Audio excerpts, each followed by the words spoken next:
तो कैसे हैं आप लोग? उम्मीद करते हैं अच्छे होंगे। फिर से आज की इस वीडियो में स्वागत है। दोस्तों, इसके पिछले वीडियो में हम लोगों ने दिशा ऑनलाइन क्लासेस का 1 से लेकर 50 तक ऑब्जेक्टिव किए थे, वो भी हिस्ट्री का। आज हम लोग उसके आगे से स्टार्ट करने वाले हैं। अगर आप हमारी वीडियो पे नए हैं तो चैनल को सब्सक्राइब कर दें और लाइक कर दें और अपने दोस्तों के साथ शेयर कर दें दोस्तों, क्योंकि यहाँ पे दिशा ऑनलाइन क्लासेस का नोट्स पढ़ाया जाता है। तो दोस्तों, इसके पिछले वीडियो अगर आपने नहीं देखा है तो उसको भी देख लीजिएगा। दोस्तों, चलिए स्टार्ट करते हैं। तो दोस्तों, 51 से हम लोग यहाँ पे स्टार्ट करते हैं। तो 51 नंबर प्रश्न क्या बोल रहा है? नेपोलियन साहित्य किस वर्ग लागू हुआ था? तो 1804 में। कब लागू हुआ था? 1804 में। किसने कहा था? जब फ्रांस छींकता है, ठीक है, सीखता नहीं छींकता है, यहाँ पे मिस प्रिंटिंग है, छींकता है तो बाकी यूरोप को सर्दी जुकाम हो जाती है। मैट्रिक सॉरी मेटरनिक को, ठीक है, मेटरनिक ने कहा था, ठीक है, मेटरनिक ने कहा था जब फ्रांस सीखता है तो पूरे यूरोप को सर्दी बुखार हो जाता है, ठीक है। क्वेश्चन नंबर 53 है, नेपोलियन कोड कितने थे? कोड कितने थे? बहुत इंपॉर्टेंट क्वेश्चन है। तो नेपोलियन कोड 5 थे, ठीक है, ध्यान में रखिएगा। चलिए अगला क्वेश्चन देखते हैं। इटली के एकीकरण का मसीहा कहा जाता है, ठीक है, मेजनी को कहते हैं, ठीक है, मेजनी को। चलिए अगला क्वेश्चन देख लेते हैं। इटली के एकीकरण इटली के एकीकरण का सॉरी ये हो गया है 55। यूरोप का मरीज किसे कहा जाता है? तो तुर्की को, ठीक है, काफ़ी बार इसको पूछा जाता है, ठीक है। यूरोप का मरीज किसको कहा जाता है? तुर्की को। चलिए अगला क्वेश्चन को हम देखते हैं। तो अगला क्वेश्चन कौन है? तो 56 है, ठीक है। चलिए इसको हम देखते हैं। यूरोप, यहाँ पे देख सकते हैं, यूरोप सभ्यता का पालना किस देश को कहा जाता है? तो यूनान को, ठीक है। यूनान को यूरोप देश का क्या बोलते हैं? उसको पालना बोलते हैं, ठीक है। क्योंकि इसका इतिहास काफ़ी ज़्यादा पुरान रहा है। चलिए यहाँ पे हम इसको फिर से देखते हैं और यहाँ पे क्वेश्चन नंबर 57 है। किस संधि द्वारा जर्मनी का एकीकरण पूरा हुआ? ठीक है, तो फ्रैंकफर्ट के संधि, ठीक है, फ्रैंकफर्ट के संधि दोस्तों, फ्रैंकफर्ट के संधि द्वारा इसे जर्मनी का एकीकरण हुआ, ठीक है। चलिए 58 नंबर क्वेश्चन है, हंगरी का भाषा क्या था? मैंगर। ये बहुत इंपॉर्टेंट क्वेश्चन है। हंगरी का भाषा क्या था? तो मैंगर था। चलिए अगला क्वेश्चन को देखते हैं। क्वेश्चन है 59 यानी 59। 1830 की क्रांति के बाद फ्रांस में किस प्रकार की शासन व्यवस्था स्थापित हुई? ठीक है, तो संवैधानिक, ठीक है, संवैधानिक शासन व्यवस्था फ्रांस में क्या हुई? लागू हुई, ठीक है, 1830 की क्रांति के बाद। चलिए अगला क्वेश्चन को देखते हैं। लास्ट क्वेश्चन है, वो भी हिस्ट्री के, यूरोप में राष्ट्रवाद का, ठीक है। तो यहाँ पे देख लीजिए लास्ट क्वेश्चन है 60। जेनेवा समझौता कब हुआ था? तो जेनेवा समझौता कब हुआ था दोस्तों? तो जेनेवा समझौता हुआ था 1854 में, ठीक है, 1854 में हुआ था। चलिए यहाँ पे अब हम यहाँ पे साम्यवाद में आ गए, यानी कि हिस्ट्री के दूसरे नंबर पार्ट में आ गए साम्यवाद, ठीक है। इसको आपने पढ़ा होगा, तो चलिए इसको हम पढ़ते हैं।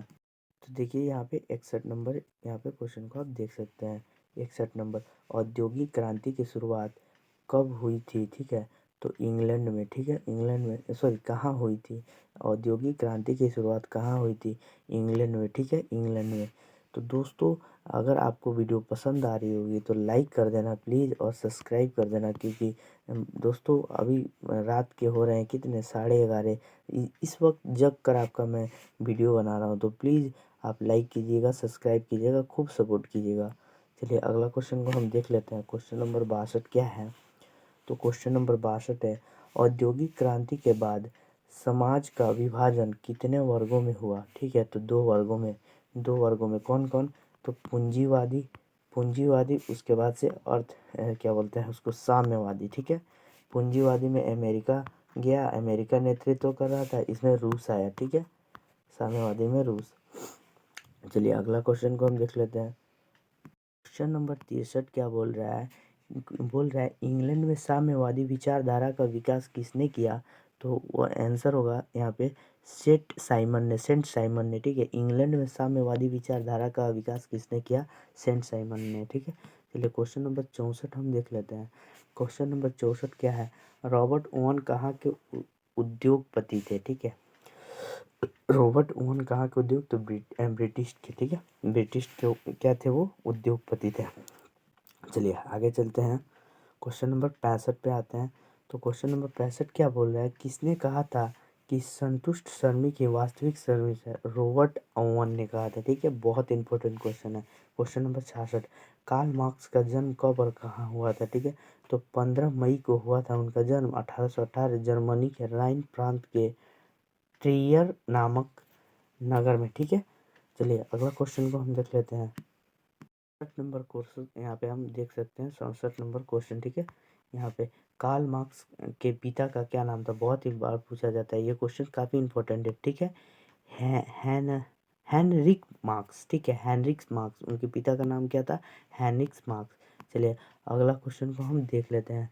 कार्ल मार्क्स ने किस विद्यालय से विधि की शिक्षा प्राप्त की? बहुत इंपॉर्टेंट क्वेश्चन है। ठीक है, तो इसको हम ध्यान से देख लेते हैं।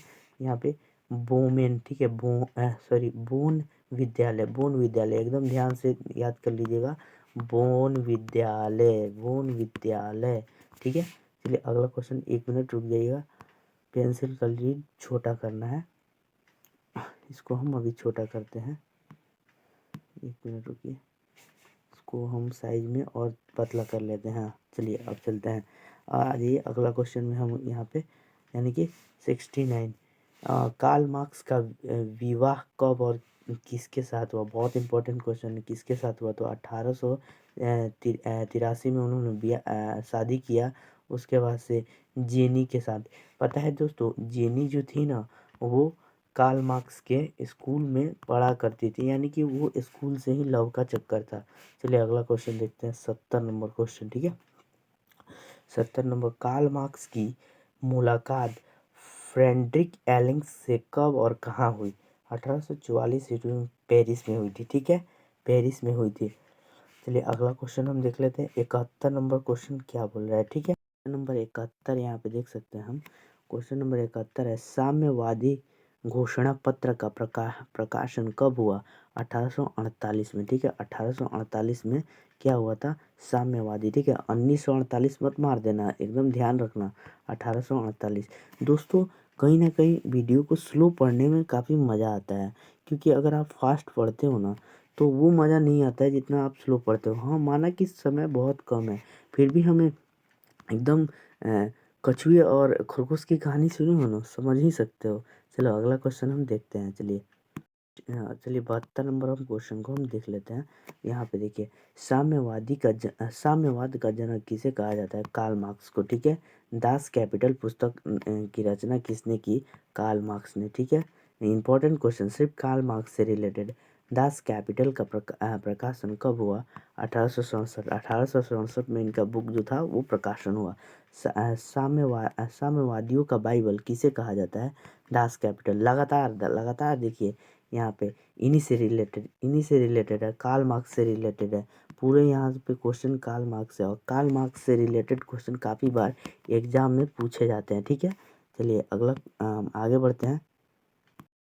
यहाँ पे आप देख सकते हैं, ऊपर में यहाँ पे संजय सर का यहाँ पे फोटो आ रहा है। ठीक है, तो इनके लिए संजय दिशा दिशा ऑनलाइन क्लासेस के पावर दिखाइए, लाइक बटन को दाबिए। ठीक है, प्लस में सब्सक्राइब कीजिए संजय सर के लिए। ठीक है, संजय सर के लिए ये कीजिए। चलिए अगले यहाँ पे 76 नंबर हम क्वेश्चन पे हम चलते हैं। ठीक है, यहाँ पे 76 नंबर क्वेश्चन है कि प्रथम अंतर्राष्ट्रीय संघ कब हुआ था? 1864। ठीक है, कब हुआ था? 1864 में। ठीक है, प्रथम अंतर्राष्ट्रीय संघ कब हुआ था? तो 1864 में।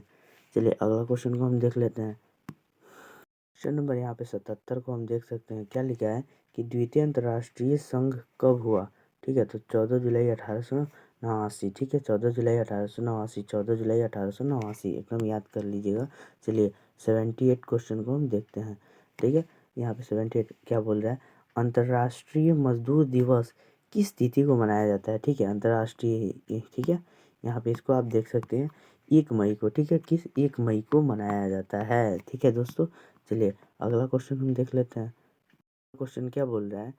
अगला क्वेश्चन ये बोल रहा है कि बोल्शेविक क्रांति कब हुई थी? ठीक है, तो नवंबर 1817 में। ठीक है, नवंबर 1817 में, नवंबर 1817 में। ठीक है, नवंबर 1817 में, ध्यान से एकदम याद कर लीजिएगा। चलिए अगला क्वेश्चन को हम देख लेते हैं। अगला क्वेश्चन क्या है? रूस में कृषि दास, यहाँ पे दास होगा, ठीक है। किसने और कब समाप्त किया, ठीक है। कृषि दास किसने और कब समाप्त किया, ठीक है दोस्तों। तो अलेक्जेंडर द्वितीय ने 1861 ईस्वी में, ठीक है। ध्यान से इसको देख लीजिए। चलिए अगले प्रश्न पे हम चलते हैं, ठीक है। हम धीरे धीरे सभी प्रश्न को कर लेंगे, ठीक है, वो भी टाइम पे, ठीक है। चलिए अगला प्रश्न क्या बोल रहा है, रूस जापान युद्ध कब हुआ था, ठीक है। रूस जापान कब हुआ था युद्ध, तो 1904 में, 1904 से लेकर 5 में, ठीक है। किसकी हार हुई थी, तो रूस की। सोचिए उतना बड़ा रूस की हार हो गया एक छोटा सा देश जापान से। जापान, ठीक है। जापान काफ़ी ज़्यादा टेक्नोलॉजी में तेज़ है। चलिए आगे देखते हैं क्वेश्चन को, ठीक है। आगे यहाँ पे क्वेश्चन आ, खूनी रविवार कब मनाया जाता है, ठीक है। खूनी रविवार कब हुआ था, ठीक है। नींद आ रही है, थोड़ी सी मिस्टेक हो जाएगी, इसके लिए सॉरी, ठीक है। यहाँ पे 22 जनवरी 1905 को, ठीक है। पुराने कैलेंडर के अनुसार, ध्यान दीजिएगा यहाँ पे, पुराने कैलेंडर के अनुसार, ठीक है। चलिए अगला प्रश्न यहाँ पे 84 नंबर पे चलते हैं, ठीक है। समजात का वैसा वर्ग जिसमें किसान, मजदूर एवं आम गरीब शामिल हों कहलाते हैं सर्वहारा, ठीक है। यहाँ पे देखिए सर्वहारा वर्ग, ठीक है। सर्वहारा वर्ग दोस्तों यहाँ पे देख सकते हैं सर्वहारा वर्ग एकदम वीवीआई क्वेश्चन है, ध्यान से देखिए। क्वेश्चन नंबर यहाँ पे हम 85 पे चलते हैं। प्रथम विश्व युद्ध कब से कब तक चला, तो 1914 से 1918 तक चला था, ठीक है। और वही द्वितीय विश्व युद्ध कब तक चला, 1939 से लेकर 1945 तक, ठीक है। जब एक बार यूएसए ने परमाणु बम गिराया तब से वर्ल्ड वार बंद हो गया। और हम 86 पे चलते हैं, ठीक है। तो क्वेश्चन नंबर 86 क्या है, अंतर्राष्ट्रीय महिला दिवस किस तिथि को मनाया जाता है, ठीक है। 8 मार्च को, ठीक है। इंपॉर्टेंट क्वेश्चन है, शायद आपके एग्जाम में भी ये रहेगा, ठीक है। अंतर्राष्ट्रीय महिला दिवस कब मनाया जाता है, तो 18 सॉरी कब कब से मनाया जाता है, तो 1975 से, ठीक है। 1975 से मनाया जाता है, ध्यान में रखिएगा, एकदम बड़ा बड़ा अक्षर में हम लिख दे रहे हैं। चलिए अगला क्वेश्चन है, भूमि, शक्ति एवं रोटी का नारा किसने दिया, लेनिन ने। क्या आपको पता है दोस्तों कि लेनिन का अभी मृत जो शरीर है ना अभी तक रखा गया है। जी हाँ दोस्तों, अभी तक रूस में लेनिन का जो मृत्यु शरीर है वो रखा गया है, क्योंकि लेनिन एक बहुत, जहाँ जिस तरीके से भारत में महात्मा गांधी को मान्यता मिलती है उसी तरह रूस में लेनिन को मिलती है। चलिए अगला क्वेश्चन हम देखते हैं। नंबर आप देख सकते हैं यहाँ पे 89 आ गया है, ठीक है। तो बोल्शेविक क्रांति को कहा जाता है अक्टूबर क्रांति, ठीक है। बोल्शेविक क्रांति को अक्टूबर क्रांति भी कहा जाता है, जी हाँ दोस्तों, बोल्शेविक क्रांति को अक्टूबर क्रांति भी कहा जाता है। चलिए अगला क्वेश्चन देखते हैं, 90 नंबर क्वेश्चन को हम देख लेते हैं। ब्रेस्ट लियोटस की संधि किन दो देशों के बीच हुई थी, तो रूस और जर्मनी। एक मिनट रुकिए, रूस और जर्मनी, ठीक है, रूस और जर्मनी के बीच हुई थी। उसके बाद क्या हुआ, रूस निकल गया वर्ल्ड वार से, ठीक है। चलिए अगला क्वेश्चन देखते हैं, क्वेश्चन नंबर 91, ठीक है। क्वेश्चन, लाल सेना का गठन किसने किया था, ये बहुत इंपॉर्टेंट क्वेश्चन है, ठीक है। लाल सेना, लाल कुर्ती में और लाल सेना में अंतर है। लाल कुर्ती का गठन गैरीवाल्डी ने किया था, ठीक है। और लाल सेना जो है ना, ये ट्रांसटस्की ने की थी, ठीक है। ये रूस के रहने वाले थे, रूस के। चलिए अगला क्वेश्चन को हम देखते हैं। चेका क्या था, चेका क्या था दोस्तों, तो चेका जो था गुप्त पुलिस संगठन था। नई आर्थिक नीति की घोषणा कब और किसने की थी, तो लेनिन ने 1929 में की थी, ठीक है। लेनिन की मृत्यु कब हुई, 1924, इंपॉर्टेंट है, ठीक है, इंपॉर्टेंट है, 1924, ठीक है, याद रखना। चलिए अगला क्वेश्चन हम देखते हैं। अगला क्वेश्चन यहाँ पे आप देख सकते हैं क्या, अगला क्वेश्चन ये है कि सोवियत संघ का विघटन कब हुआ, ठीक है। तो दिसंबर 1991 में, ठीक है। ये यूक्रेन सब निकल गया, ठीक है। इसमें से कौन यूटोपियन समाजवाद नहीं था, कार्ल मार्क्स नहीं था, ठीक है। कार्ल मार्क्स नहीं था, यूटोपियन समाजवाद कार्ल मार्क्स नहीं था, ठीक है। चलिए अगला क्वेश्चन को हम देख लेते हैं। अगला प्रश्न हमारे पास है, वार एंड पीस की रचना किसने की। देखिए यहाँ पे वार एंड पीस यानी कि लड़ाई और शांति, ठीक है, वो युद्ध और शांति, टॉलस्टॉय ने किया था, ठीक है। ये भी रूस के रहने वाले थे, ठीक है, टॉलस्टॉय ने किया था। चलिए अगला प्रश्न को हम देखते हैं। क्वेश्चन नंबर यहाँ पे हम देख सकते हैं 98। ठीक है, क्वेश्चन नंबर समाजवादी दर्शन किस पर बल देती है? ठीक है, आर्थिक समानता पर। ठीक है, आर्थिक समानता पर। ठीक है, आर्थिक समानता पर। चलिए क्वेश्चन नंबर 99 देखते हैं। समाजवाद शब्द का प्रयोग पहली बार किस वर्ष किया गया था? तो 1827 को। ठीक है, समाजवाद शब्द का प्रयोग पहली बार 1827 में किया गया था। ठीक है दोस्तों, चलिए लास्ट क्वेश्चन को हम देखने वाले हैं। लास्ट क्वेश्चन को देखने से पहले आप लोग दिशा ऑनलाइन क्लासेस का पावर दिखा दीजिए दोस्तों, प्लीज़। हाँ देखिए, आपको सब्सक्राइब कर देना है, साथ ही आपको लाइक कर देना है। ठीक है, आप एकदम अपने दोस्तों के साथ शेयर कीजिए। जी हाँ दोस्तों, आप अपने दोस्तों के साथ व्हाट्सएप में जितने भी है शेयर कीजिए, क्योंकि यहाँ पे दिशा ऑनलाइन क्लासेस के सभी जितने भी नोट्स हैं ना, सभी को यहाँ पे पढ़ाया जाता है। ठीक है, और इतने कम समय में कैसे पढ़ना है इस पर भी मैंने ऑलरेडी वीडियो बना दिया है, आप उसे देख सकते हैं। तो चलिए लास्ट वीडियो को हम देखते हैं। लास्ट वीडियो को यहाँ पे हम लास्ट क्वेश्चन को देखते हैं। नींद लग रही है ना। चलिए 100 नंबर प्रश्न क्या है? रूस की संसद को क्या कहते हैं? एक मिनट, रूस की संसद को क्या कहते हैं? ड्यूमा। बहुत इंपॉर्टेंट क्वेश्चन है दोस्तों, ड्यूमा। ठीक है, ड्यूमा है, ड्यूमा। चलिए एक क्वेश्चन आपसे पूछते हैं, कमेंट बॉक्स में ज़रूर बताना। ठीक है, वो क्वेश्चन ये है कि सिंगापुर की जो मुद्रा है, ठीक है, उसको क्या कहते हैं? जैसे कि अमेरिका का मुद्रा को हम डॉलर कहते हैं, भारत को रुपया कहते हैं, उसी तरह सिंगापुर का आपको बताना है। ठीक है, कमेंट बॉक्स में ज़रूर छाप देना। ठीक है, मिलते हैं अगले वीडियो में, तब तक के लिए बाय बाय।